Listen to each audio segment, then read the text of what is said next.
во последно време се повеќе имаме ситуации каде што доаѓаат деца со проблеми после каснување од куќето,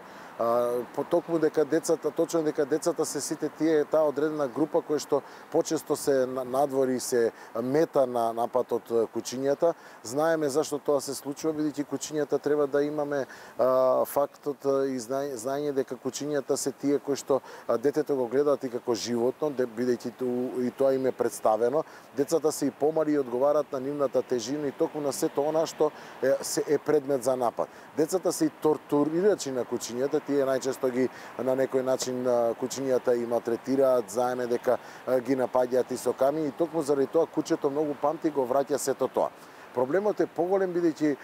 таа честотата што се зголеми околу каснувањето со кучињата е проблемот во менталниот склоп кај децата, односно појава на ментални проблеми токму кај децата кои што се каснати од кучињата. Само ќе наведам кратко дека појавата на фобиите и појавата на стравовите кои што се позачестени во тој период откако ќе настане самата траума од страна на куќето е да тоа дете доаѓа со големи проблеми и да сето тоа се манифестира токму не само на неговата психика, него на неговото физичко и ментално здравје. Она што треба да се побара помош веќе во веднаш кога ќе се приметат првите симптоми, најчестите симптоми кај тие деца се несоница, тие деца попуштаат и во училиште со поведението, имаат стравови веќе да се движат и во околната средина, токму поради фактот дека постојано смета дека ќе бидат каснати, а и се јавува и одбивност кон сите други животни, а дури кај луѓето. Фобиите се најголема опасност која што ќе ни се јави кај нас и треба да внимаваме затоа зашто тие фобии подоцна може да доведат во некои диагнози во кои што ние, доколку не се нормално делува навремено, да доведат да ни направат големи проблеми кај овие дечиња, за да подоцна во животот им остануваат и некои поголеми диагнози за кои што имаат проблем. Сведоци сме дека сето она што ни се случува треба да биде факт и момент дека треба да се превенира веќе нешто кај нас. Токму и заради тоа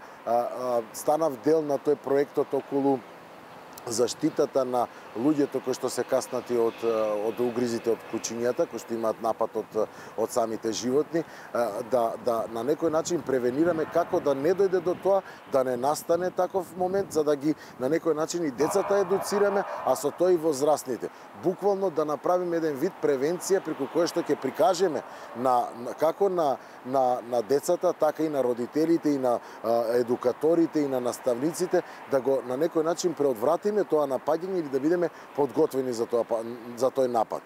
Нормално дека сето тоа ќе биде во многу помала бројка, а со тоа и општеството нема да биде оштетено ниту од страна и аспект на децата кои што се предмет на угризи од страна на кучињата, а нормално и самите општини кои што за некој начин се тие кои што треба да се грижат за кучињата и да не дојде до сето тоа.